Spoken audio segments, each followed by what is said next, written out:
श्री स्वामी समर्थ. नमस्कार. मी नंदिनी. माझ्या यूट्यूब चॅनलवर तुमचं खूप मनापासून स्वागत करत आहे. तुमच्या मनातील सर्व चांगल्या इच्छा स्वामी महाराज पूर्ण करो ही स्वामींच्या चरणी प्रार्थना करते आणि आजच्या नवीन व्हिडिओला सुरुवात करते. तर पहा, 3 ऑक्टोबरपासून शारदीय नवरात्रीला सुरुवात झालेली आहे. तर उद्या आहे 11 ऑक्टोबर, वार शुक्रवार. या दिवशी आलेली आहे नवरात्रीमधील महादुर्गाष्टमी. आपल्या हिंदू धर्मामध्ये नवरात्रीला विशेष महत्त्व आहे. तर पहा, या शारदीय नवरात्रामध्ये देवीच्या 9 रूपांची पूजा ही केली जाते. तर पहा, नवरात्रीमध्ये येणाऱ्या अष्टमी आणि नवमी या 2 तिथींना विशेष महत्त्व दिलं जातं. या अष्टमीला महाअष्टमी असं देखील म्हटलं जातं. या दिवशी दुर्गादेवीचे 8वे रूप महागौरी हिची पूजा केली जाते. गौरीचे वाहन बैल आणि शस्त्र त्रिशूल आहे. असं मानलं जातं की या महाअष्टमीच्या दिवशी देवी दुर्गेने चामुंडा या राक्षसाचा वध केला होता. त्यामुळे या तिथीला विशेष महत्त्व आहे असं म्हटलं जातं. व्यक्ती माता दुर्गेची या दिवशी मनोभावे पूजा करतो, त्याच्या सर्व इच्छा ह्या पूर्ण होतात आणि माता दुर्गा त्याच्यावरती प्रसन्न होते. या दिवशी देवीच्या शस्त्रांची पूजा करण्याची परंपरा आहे. त्यामुळे या अष्टमीला वीर अष्टमी असंही म्हटलं जातं.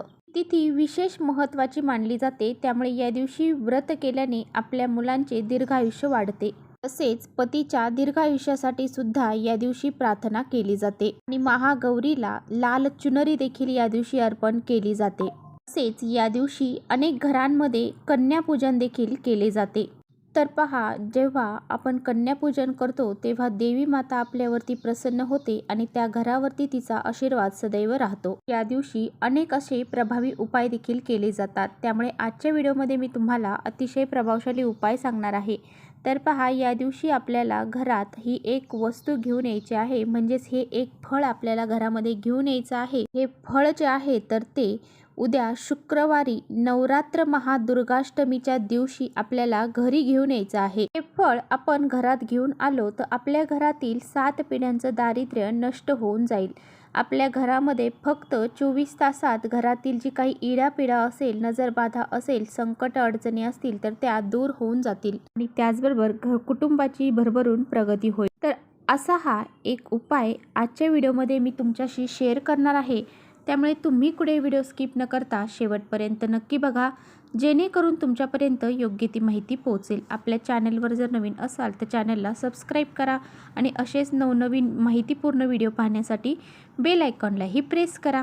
म्हणजे मी जेव्हा कधी नवीन व्हिडिओ अपलोड करेन त्याचं नोटिफिकेशन सर्वात अगोदर तुम्हाला भेटेल आणि तुम्ही एकही व्हिडिओ मिस करणार नाही. त्याचबरोबर कमेंट्समध्ये जय महागौरी असं लिहायला देखील विसरू नका आणि व्हिडिओ आवडला तर आपल्या मित्रपरिवारांसोबत शेअर देखील करा. तर पहा, उद्या महाअष्टमी म्हणजे महादुर्गाष्टमी तिथी आहे. या दिवशी आपल्याला हे जे फळ आहे तर ते घरात घेऊन यायचं आहे. जर आपल्या घरामध्ये नकारात्मकता असेल, वाईट शक्ती असेल, काही इडापिडा असेल किंवा बाहेरून येणारी एखादी व्यक्ती आणि त्या बाहेरून येणाऱ्या व्यक्तीच्या मनामध्ये आपल्याबद्दल खूप सारे वाईट विचार भरलेले असतील, खूप सारी नकारात्मकता भरलेली असेल आणि नकारात्मकता जर त्या व्यक्तीच्या मनामध्ये असेल आणि ती व्यक्ती आपल्या घरी आली तर आपल्या घराला काही दोष लागतात आणि त्यामुळे आपल्या घरातील ज्या काही गोष्टी आहेत तर त्या बिघडतात. जसं की कुटुंबामध्ये सर्व काही चांगलं असतं, परंतु अचानकच भांडणं व्हायला सुरुवात होते. नवरा बायकोंचं पटत नाही, मुलं चांगली वागत नाही किंवा काही अडचणी संकट निर्माण होतात आणि त्याचबरोबर मुलांची प्रगती होत नाही. मुलांना कोणतंही काम करायला गेले की त्याच्यामध्ये यश मिळत नाही, पतीची प्रगती होत नाही. त्यामुळे आपल्या घरामध्ये लक्ष्मी माता प्रवेश करत नाही. यामुळे आपल्या घरामध्ये पैसा टिकत नाही. आलेला पैसा कोणत्या ना कोणत्या मार्गाने घरातून बाहेर निघून जातो. यामुळे आपल्या घरामध्ये नेहमी आर्थिक तंगी आणि घरामध्ये दारिद्र्य, संकट हे आपल्याला जाणवत असतात. त्याचबरोबर घरातील कुटुंबामध्ये देखील काही मनामध्ये निगेटिव्हिटी असेल तरी सुद्धा घरामध्ये या सर्व गोष्टी घडत असतात. त्याचबरोबर बघा, आपल्या घरामध्ये यश आपल्या घराला येत नाही, आपल्या घराची प्रगती होत नाही आणि कायम आपल्या घरामध्ये दारिद्र्य राहते. आपल्या घरामध्ये सुख, शांती, समृद्धी ही नांदत नाही. तर पहा, यामुळे या सर्व समस्या ज्या आहेत त्या दूर करण्यासाठी या महादुर्गाष्टमीच्या दिवशी आपल्याला हे एक फळ जे आहे तर घरी आणायचं आहे. हे फळ घरी आणल्यामुळे आपल्या घरातील ज्या काही समस्या आहेत त्या नक्कीच दूर होऊन जातील. तर पहा, तुम्हाला उद्या महादुर्गाष्टमीच्या दिवशी कोहळा हे एक फळ आहे, तर ते फळ तुम्हाला घरी घेऊन यायचं आहे. तर पहा, कोहळा हे फळ तुम्हाला नक्कीच तुमच्या मेन बाजारामध्ये म्हणजे जिथे भाजीपाला वगैरे मिळतो त्या ठिकाणी मिळून जाईल. तर पहा, जेव्हा तुम्ही कोहळा निवडता घरी आणण्यासाठी त्यावेळेस त्या कोहळ्याला देठ असायला हवं. देठ असणारा कोहळाच आपल्याला घरी घेऊन यायचा आहे. तर पहा, हा कोहळा तुम्ही घरी आणल्यानंतर स्वच्छ धुवून काढायचा आहे आणि त्या कोहळ्याच्या एका साईडला तुम्हाला स्वास्तिक काढायचं आहे. कुंकवाच्या साह्याने स्वास्तिक काढायचं आहे. त्याचबरोबर दुसऱ्या बाजूने अष्टगंधाने तुम्हाला ओम काढायचा आहे. त्याचबरोबर तुम्हाला काळ्या गंधाने किंवा मग काजळाने त्या कोहळ्यावरती देठापासून ते खालपर्यंत एक काळी रेघ ओढायची आहे. यानंतर हा कोहळा तुम्हाला देवाजवळ ठेवायचा आहे आणि त्याची पूजा करायची आहे. पूजा करत असताना त्या कोहळ्याला तुम्हाला हळद, कुंकू, अक्षदा, फूल अर्पण करायचं आहे.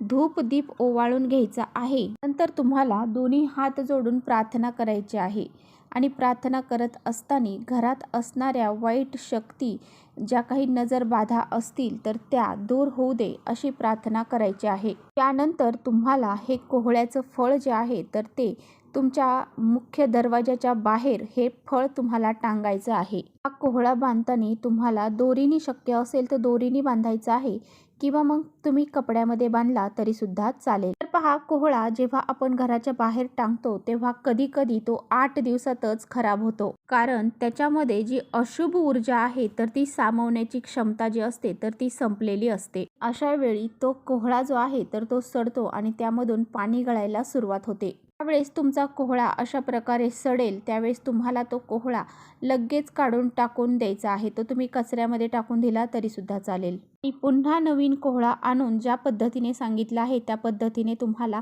तुमच्या मुख्य दरवाजाच्या समोर टांगायचा आहे. पहा, हा कोहळा जो आहे तर तो तुम्हाला या महादुर्गाष्टमीच्या दिवशी टांगणं शक्य नसेल तर तुम्ही शनिवारी किंवा अमावस्येच्या दिवशी देखील हा कोहळा टांगू शकता. जर तो कोहळा टांगल्यानंतर 2 ते 3 दिवसातच तुम्हाला तर कोहळ्यातून पाणी गळताना दिसले तर समजून जावे की तुमच्या घरामध्ये वाईट शक्तींचा प्रभाव जो आहे तर तो जास्त प्रमाणामध्ये आहे.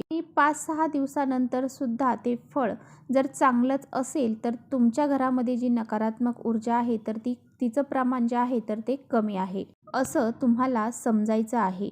तर पहा, जर तुमच्या घरामध्ये घटस्थापना केलेली असेल तर तुम्हाला देवीला कोहळा हे फळ देखील अर्पण करायचं आहे. फळ तुम्हाला कसं अर्पण करायचं आहे तर पहा, हे जे फळ आहे तर तुम्हाला अजून 1 लागणार आहे आणि 2 तुम्हाला कोहळे आणायचे आहे. 1 तुमच्या मुख्य दरवाजावरती टांगायचं आहे आणि 1 देवीसमोर तुम्हाला अर्पण करायचं आहे. तर ते कसं करायचं आहे असं तुम्हाला सांगितलं की एका साईडने कुंकवाच्या साह्याने स्वास्तिक काढायचं आहे, दुसऱ्या साईडने अष्टगंधाने ओम काढायचा आहे आणि तसेच काळा गंध असतो तर त्या काळ्या गंधाच्या साह्याने कोहळ्याच्या देठापासून ते खालपर्यंत तुम्हाला एक रेष काढायची आहे. त्यानंतर तुम्हाला तो कोहळा देवीसमोर ठेवायचा आहे. त्या कोहळ्याला हळद, कुंकू, अक्षदा, फूल अर्पण करून घ्यायचं आहे, धूप ओवाळून घ्यायचं आहे. त्यानंतर देवीला तुम्हाला प्रार्थना करायची आहे.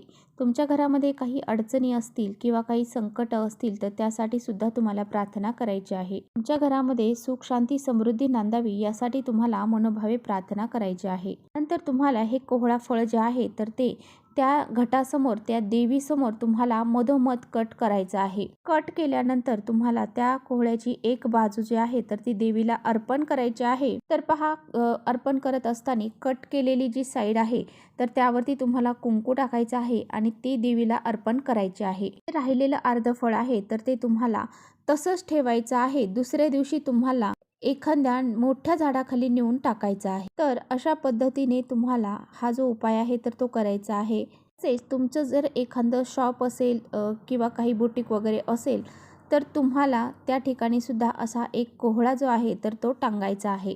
जर आपल्या व्यवसायामध्ये काही प्रमाणामध्ये जर कोणाची नजर लागलेली असेल किंवा तुमचा व्यवसाय हा व्यवस्थित चालत नसेल तर त्यासाठी तुम्हाला हा एक उपाय देखील तुमच्या व्यवसायाच्या ठिकाणी करायचा आहे. तर अशा पद्धतीने हे जे काही उपाय सांगितलेला आहे तर तो तुम्हाला करायचा आहे.